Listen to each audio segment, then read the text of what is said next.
La pensée de l'éternité. Tel est le thème que nous commençons aujourd'hui.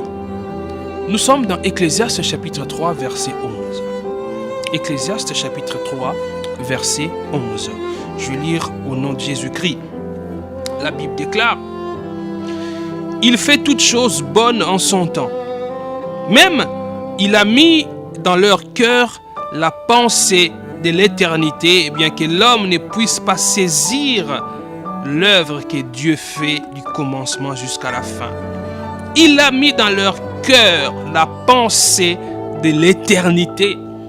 Dieu a mis dans les cœurs des humains que nous sommes la pensée de l'éternité.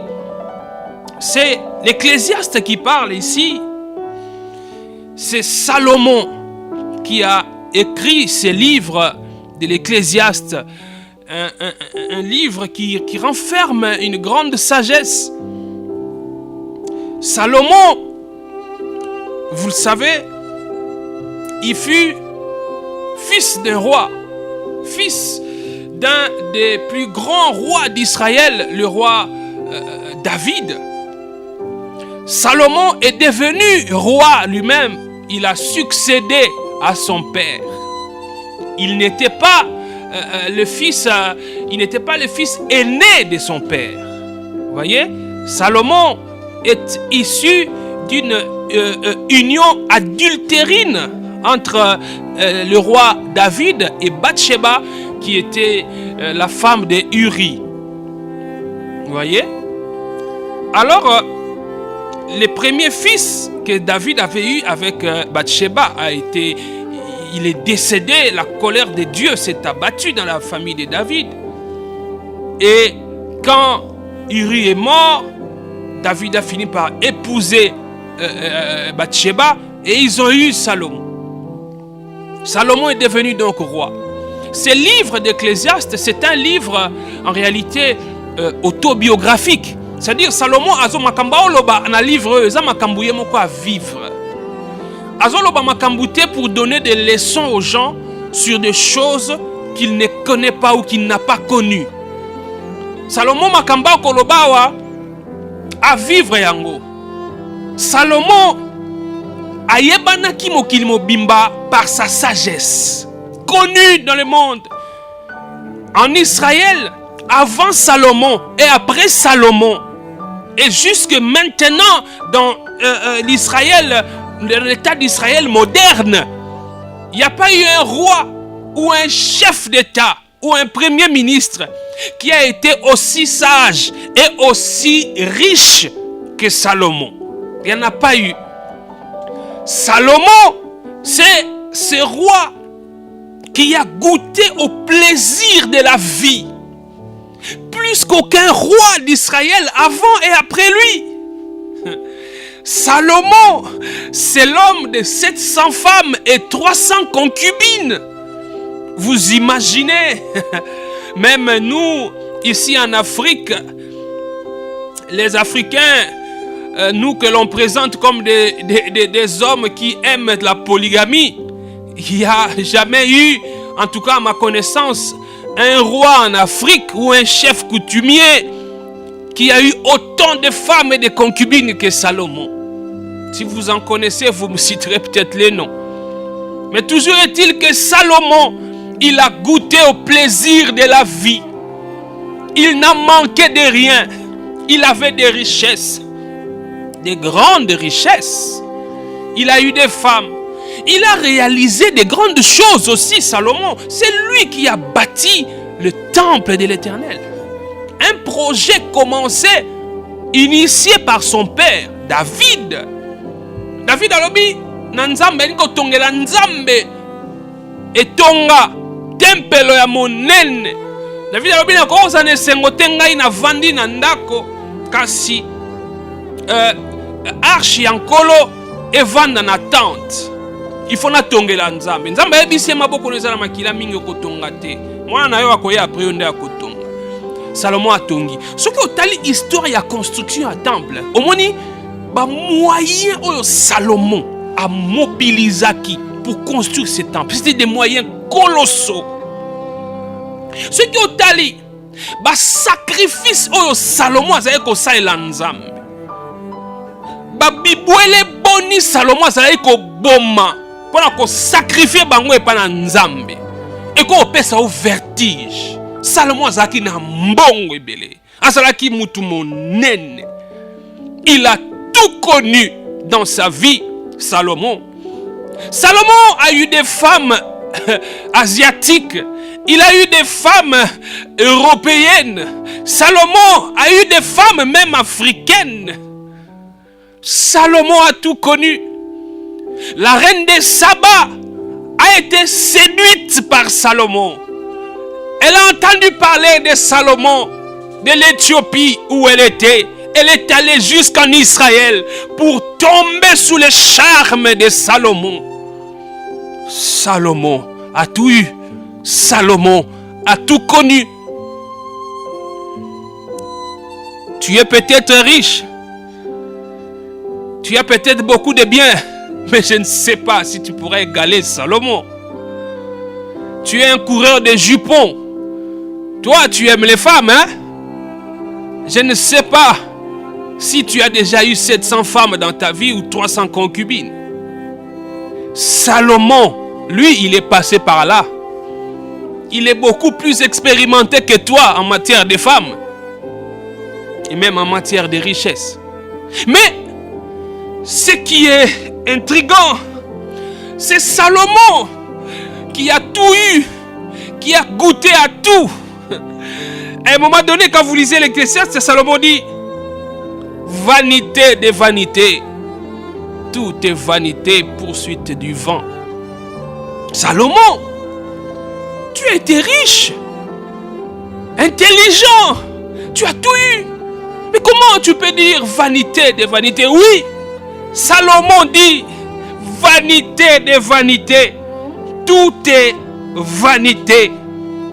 Salomon, lui qui a tout connu, mais quand vous regardez la fin de sa vie, Salomon, son cœur a été entraîné par ses femmes et concubines à s'éloigner de Dieu.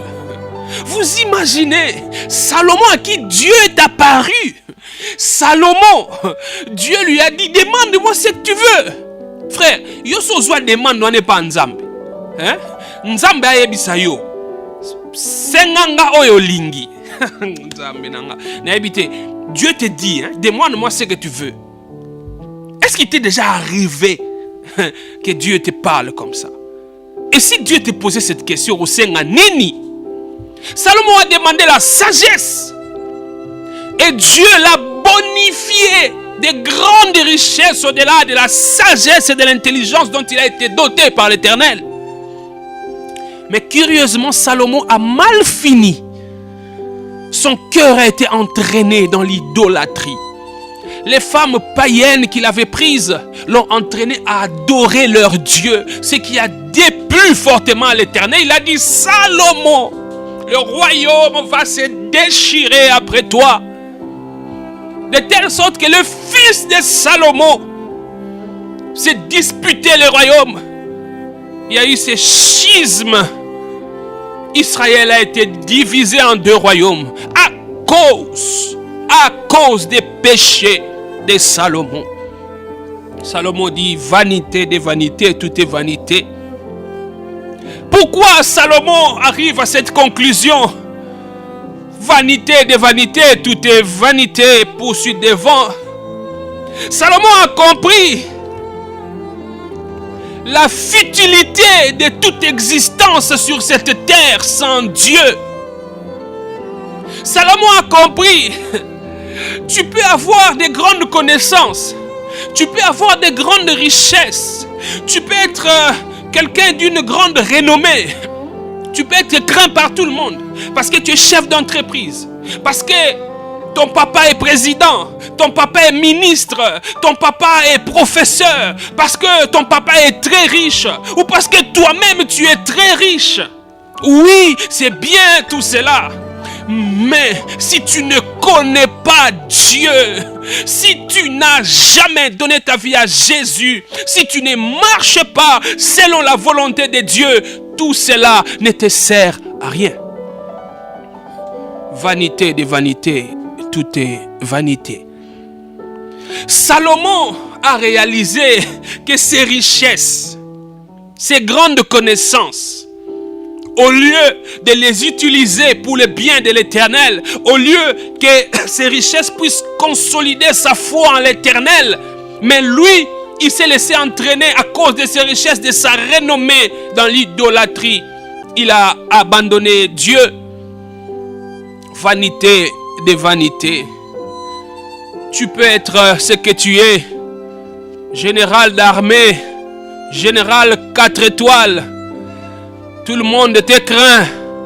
Oui, mais si tu n'as pas Jésus, si tu n'as pas Jésus, tes grades-là ne t'amèneront pas à la vie éternelle.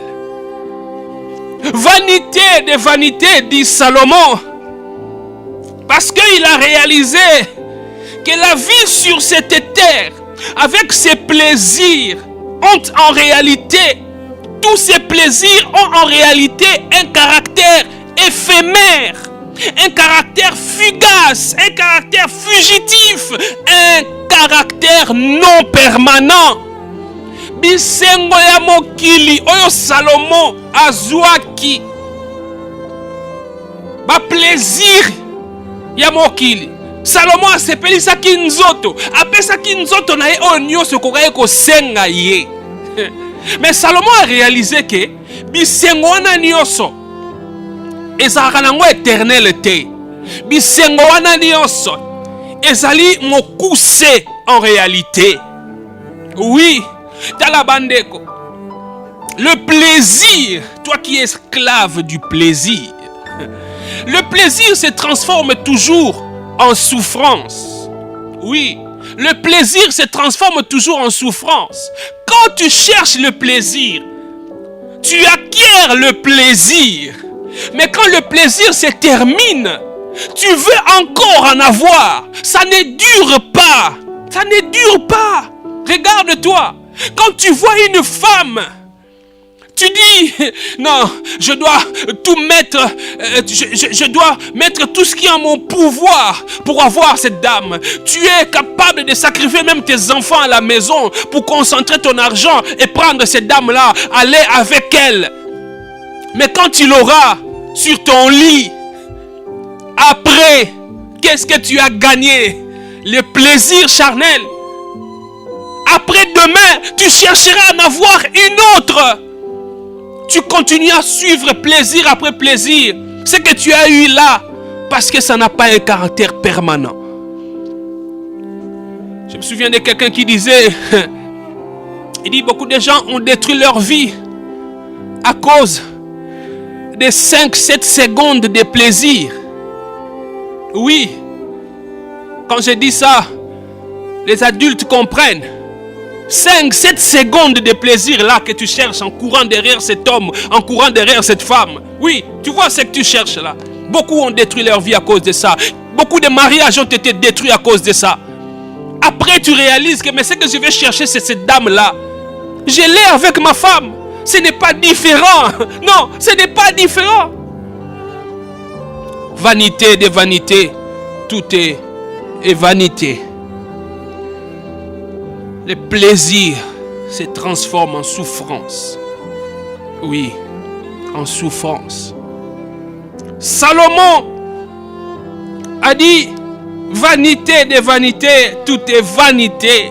Pourquoi? Parce que Salomon a encore réalisé que se battre pour avoir les biens de ce monde, se battre pour devenir riche, se battre pour être le musicien le plus connu du monde, se battre pour être le musicien le plus riche, se battre pour être le professeur le plus intelligent, se battre pour être l'homme le plus riche de sa famille, se battre pour acquérir des fortunes et des fortunes. Mais à un moment donné de ta vie, tu vas être contraint de tout laisser, que tu le veuilles ou pas, tu vas être contraint de tout laisser parce que tu n'échapperas pas à la réalité de la mort. Quand tu meurs, tu laisses tout. Oui, quand tu meurs, tu laisses tout. Tu t'es battu pendant autant d'années. Tu as même tué des gens. Tu as même détruit la vie de beaucoup de gens pour acquérir de grandes richesses. Mais te voilà sur un lit de malade. Tu es là en train de mourir. Tes véhicules ne te servent plus à rien.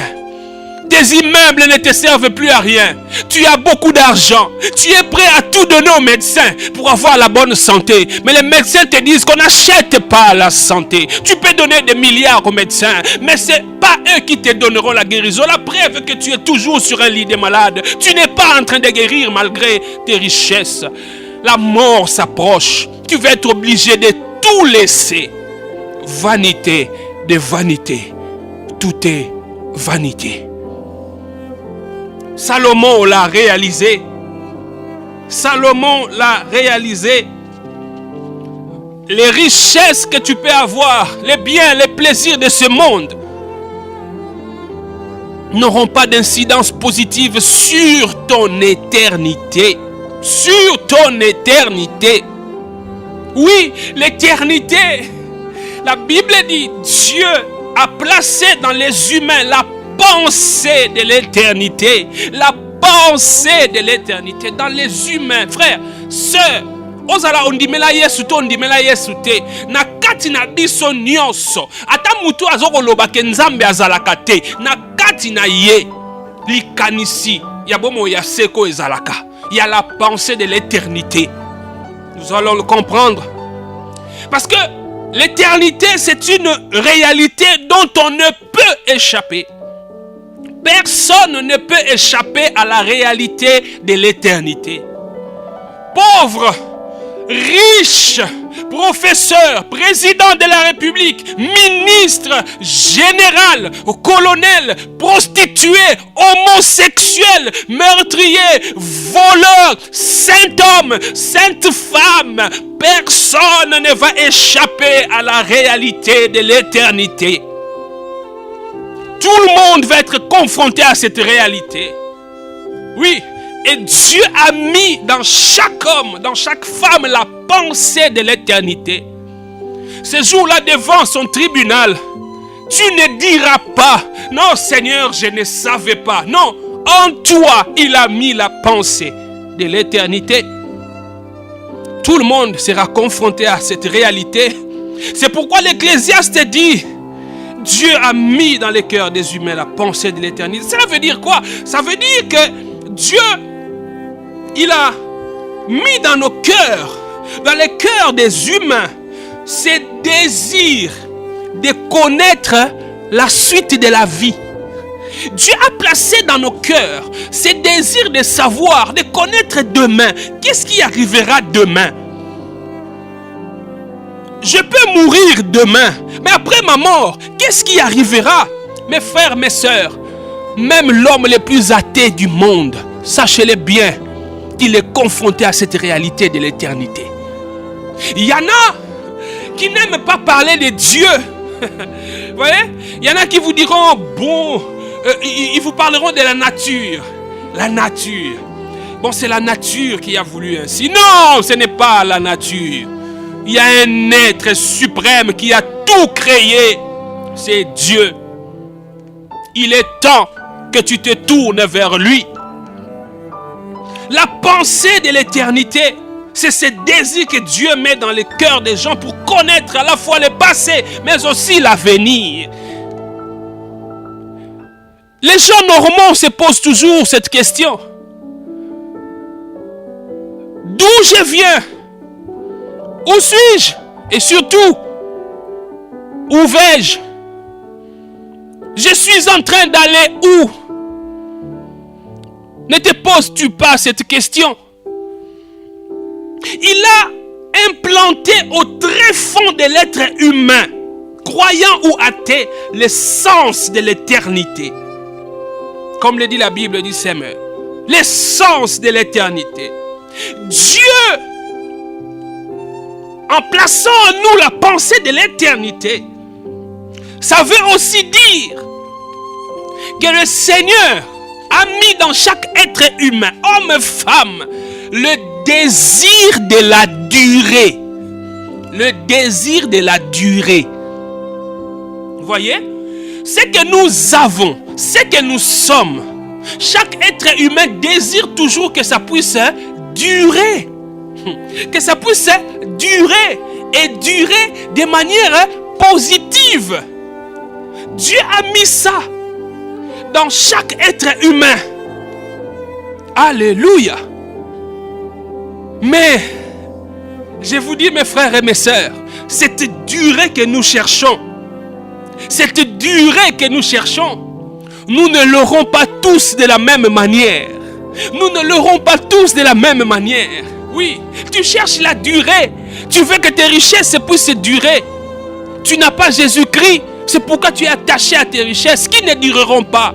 Oui, tu partiras peut-être et tu laisseras ces richesses-là. Mais celui qui a Jésus-Christ comme Seigneur et Sauveur, c'est celui-là qui n'est pas attaché au bien de ce monde. C'est celui-là, il peut être riche, grandement riche, mais il ne se laisse pas conduire par sa richesse. Il est attaché à Dieu parce qu'il va laisser ses richesses sur cette terre. Il va durer dans l'éternité. Jésus a dit, celui qui a le Fils a la vie, celui qui ne l'a pas n'a pas la vie. Quiconque croit en son Fils qu'il a donné au monde, parce qu'il a tant aimé le monde, celui-là qui croit en son Fils aura la vie éternelle. Voilà la durée que nous cherchons. La vie éternelle. Où passeras-tu ton éternité? Où passeras-tu ton éternité? Alléluia. Ce passage d'Ecclésiaste, ce chapitre 3, commence en disant, il y a un temps pour tout, un temps pour toutes choses sous les cieux. Voyez? Il y a un temps pour toutes choses sous les cieux. Cela veut dire que toi, même si tu refuses Jésus, même si tu ne marches pas avec Jésus, même si tu fais semblant de nier l'existence du salut en Jésus-Christ, que tu le veuilles ou pas, à un moment donné, tu vas être confronté à cette réalité de l'éternité. Oui, maintenant tu es en train de régner. Oh régner, non régner, oh régner, ozo régner. Hein? Oh régner parce que yo zana bokonzi. Ozo régner pour ana mbongo. Ozo régner pour ana pouvoir. Ozomona omona bato banandaka nzambe neti bato mituna bango esalaka bien te. Ah di bolongo wana vous voulez s'endoctriner par vos pasteurs là. Yo makamba nzambe okipa yango te. O renier di babiloko wana di ba bible wana eza mindele mutu bayela biso yango. Mindele bayela biso ba bible wana eza pona ko endoctriner biso. Eza pona babungisa biso ba culture na biso ne mindele bayela biso ba bible wana. Ah olo ba bongo pozo renier. Mais la Bible dit qu'il y a un temps pour toutes choses. Il y a un temps pour toutes choses. Il arrivera un moment, que tu le veuilles ou pas, où tu seras confronté à la réalité de l'éternité. Tu devras choisir. Maintenant même, tu dois choisir. Si ton éternité sera comment? Moi, j'ai choisi d'être dans cette bonne éternité. Dans cette éternité où il y a le bonheur éternel. Pas le plaisir, mais le bonheur éternel. C'est en Jésus-Christ qu'on l'a. Il y en a qui passeront leur éternité en enfer. Avec le diable enchaîné éternellement. Oui, il y a un temps pour toutes choses. Il viendra un temps où tu seras confronté à la réalité de l'éternité. Chaque chose ayant son temps, ne pensez pas que parce que tout semble marcher, que Jésus-Christ est une utopie, que la vie s'arrête à la mort. Non, la vie ne s'arrête pas à la mort. Il y a des gens qui sont attachés à ce qu'on appelle la logique du carpe diem. Profitez de la vie maintenant. Profitez de la vie maintenant. Ne vous posez pas de questions sur ce qui va arriver demain. La vie s'arrête à la mort. Après la mort, il n'y a rien. Tu te trompes. Tu te trompes. La mort, c'est une porte qui ouvre à une autre vie. Je dis la mort est une porte qui ouvre à une autre vie. La vie éternelle. Comment sera ta vie éternelle? Dans les tourments, en enfer, enchaîné avec le diable, ou tu seras dans la félicité éternelle? Si vous faites fi de la réalité de l'existence de Dieu et du salut en Jésus-Christ maintenant, parce que vous êtes un scientifique, un cartésien, parce que vous êtes dans la logique du carpe diem. On vous dit, il ne faut pas s'inquiéter ou se poser beaucoup de questions sur la mort. Sachez que la réalité de l'éternité va vous rattraper. Vous serez un jour appelés au jugement. Ecclésiaste chapitre 11, verset 9. Ecclésiaste chapitre 11, verset 9. La Bible déclare, écoutez la parole du Seigneur. La Bible dit, jeune homme, réjouis-toi de ta jeunesse. Prends plaisir pendant que tu es jeune. Mais, sache qu'un jour, tu seras appelé au jugement. Sache qu'un jour, tu seras appelé au jugement.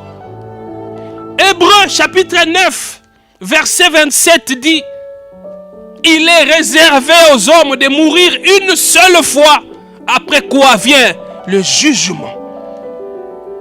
Une seule fois, tu vas mourir, après quoi vient quoi? Le jugement. Tu seras confronté à cette réalité, que tu le veuilles ou pas. Dieu a placé en nous la pensée de l'éternité. La pensée de l'éternité, c'est ces besoins profonds. Ces besoins profonds, mais des fois ignorés, qui te poussent à chercher Dieu, à t'approcher de Dieu. Ces désirs profonds-là, qui te poussent à t'approcher de Dieu, ce n'est pas un désir que Dieu dépose seulement dans les cœurs des croyants. Même les païens, même cette femme-là que vous voyez sur l'avenue de la justice, exposant son corps, vendant son corps pour avoir de l'argent. Même cet homme qui est dans des kidnappings et qui tue les gens pour avoir de l'argent. Oui, même cet homme-là, cet enseignant, cher étudiant, qui vous fait croire que Dieu n'existe pas, au plus profond de lui, il y a la pensée de l'éternité. Il arrive un moment où il sent un vide en lui. Un vide qui ne peut être comblé par sa science. Un vide qui ne peut être comblé par ses richesses. Un vide qui ne peut être comblé par les plaisirs de ce monde. C'est vide à la forme de Jésus. Seul Jésus peut combler ce vide-là. La pensée de l'éternité. Ma soeur, mon frère, Dieu a placé en toi la pensée de l'éternité. Oui. C'est pourquoi nous qui avons cru en Jésus-Christ, nous ne devons pas constituer un obstacle pour les gens qui veulent venir à Christ. Oui, cet homme-là dans votre quartier qui est réputé comme le voyou, cet homme-là, le plus grand fumeur de chanvre de votre avenue, en lui il y a la pensée de l'éternité. Quand tu le regardes toujours avec dédain, tu n'aimes pas le saluer. Tu n'aimes même pas lui parler de Christ. Non, il a ces désirs-là. Il l'ignore peut-être. Mais en lui, Dieu a placé la pensée de l'éternité. Mon frère, ma soeur, tu es là. Tu n'es peut-être pas parti à l'église parce que tu te regardes. Quand je regarde comment je suis, ma coiffure, ma manière de m'habiller, je ne peux même pas mettre mon pied à l'église. Les gens me refuseraient peut-être l'accès ou les gens vont me regarder d'un certain œil. Oui, peut-être parce que tu es connu, parce que tu es qualifié d'un PD dans le quartier, tu es homosexuel, tout le monde sait. Tout le monde sait que toi tu es voleuse de mari d'autrui. Tout le monde sait que tu es entretenu par un homme qui est déjà marié. Tout le monde sait que tes enfants là, tu les as eus avec un homme qui a fait de toi son deuxième bureau, son troisième bureau. Tout le monde le sait. Et la honte t'a envahi. Tu ne veux plus aller à l'église. Tu ne veux plus te rassembler. Ma soeur, en toi, il y a la pensée de l'éternité. Oui, il y a la pensée de l'éternité. Si tu as honte de t'approcher de lui, lui, il s'approche de toi.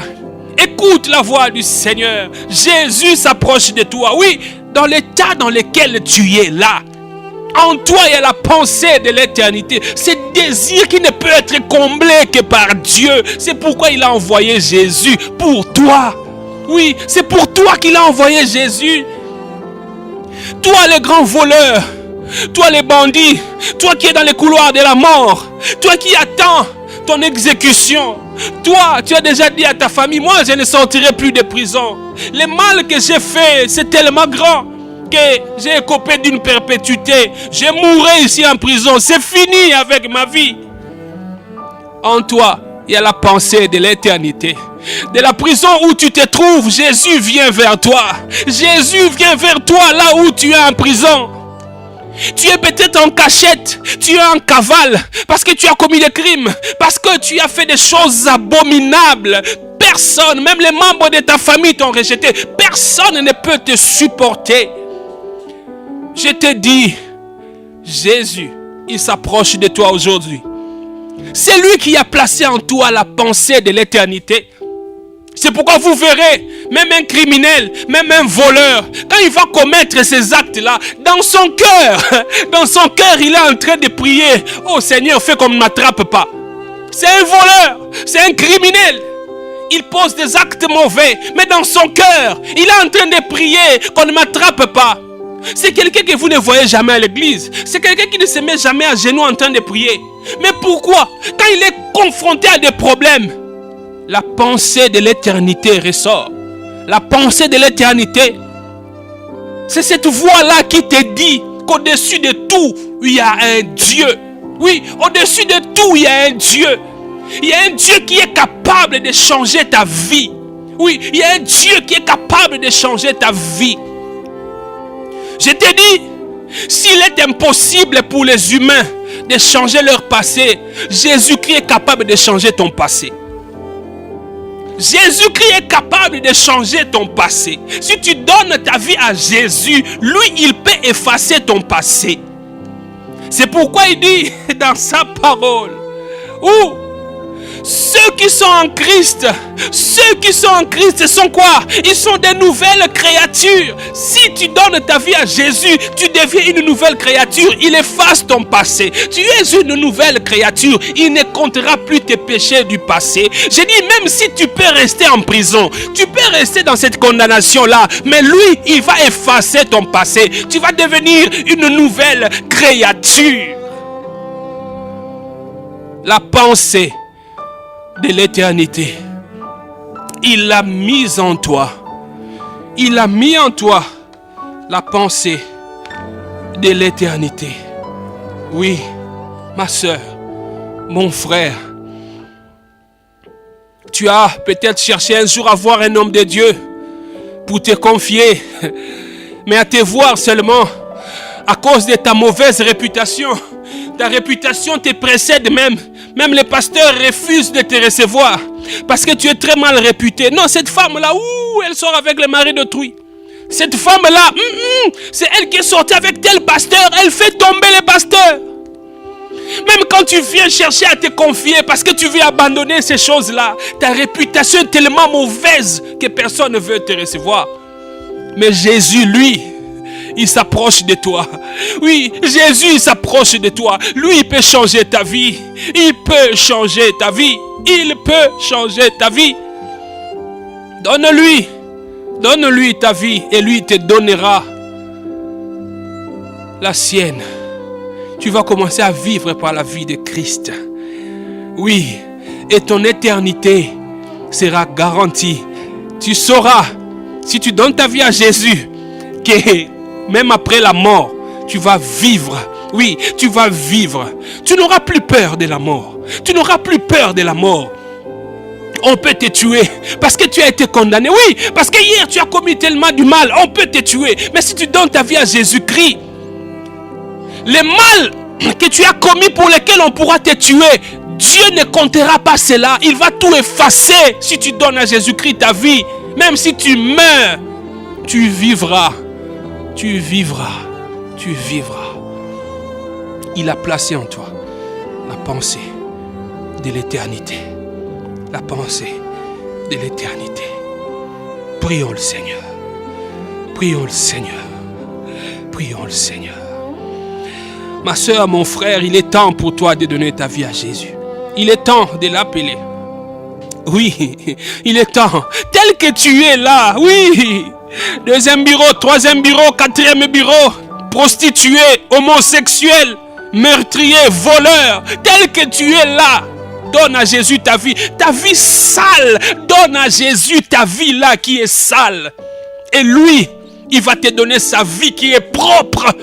Tu ne vivras plus par la vie de la prostituée. Tu ne vas plus vivre par la vie du meurtrier, du voleur, du fumeur de chanvre. Tu vas commencer à vivre par la bonne et sainte vie de Christ.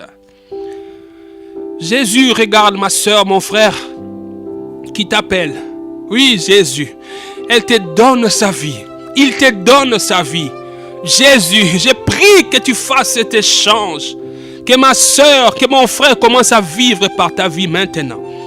Parce qu'elle a cru dans son cœur, Seigneur, que tu as été envoyé par Dieu le Père pour mourir afin de nous sauver. Père, elle a confessé de sa bouche, elle t'a appelé dans sa vie. Merci de la sauver. Merci de les sauver. Merci Jésus. Merci Jésus.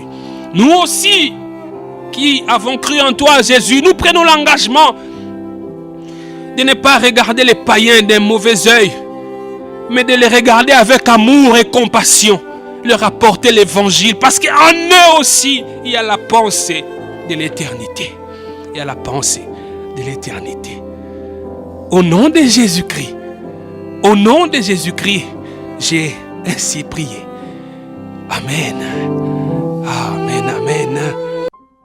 Je suis Patrick Mpezo Zanetti du CEP, le Centre évangélique Parousia. Je viens vous rappeler notre opération LCD. LCD, lieu de culte pour Dieu. Un lieu de culte pour notre Dieu. Nous avons lancé dernièrement un appel à contribution, un appel pour que nous puissions tous participer à cette œuvre d'évangélisation, cette œuvre d'édification des âmes. Si le Seigneur vous met à cœur, n'oubliez pas, n'hésitez pas de nous contacter aux adresses et numéros qui sont mentionnés pour donner votre contribution. Depuis que nous avons lancé cet appel, il y a des bien-aimés qui ont réagi, je dois le dire. Il y a des bien-aimés qui sont en Occident, certains à Kinshasa et d'autres en dehors de Kinshasa.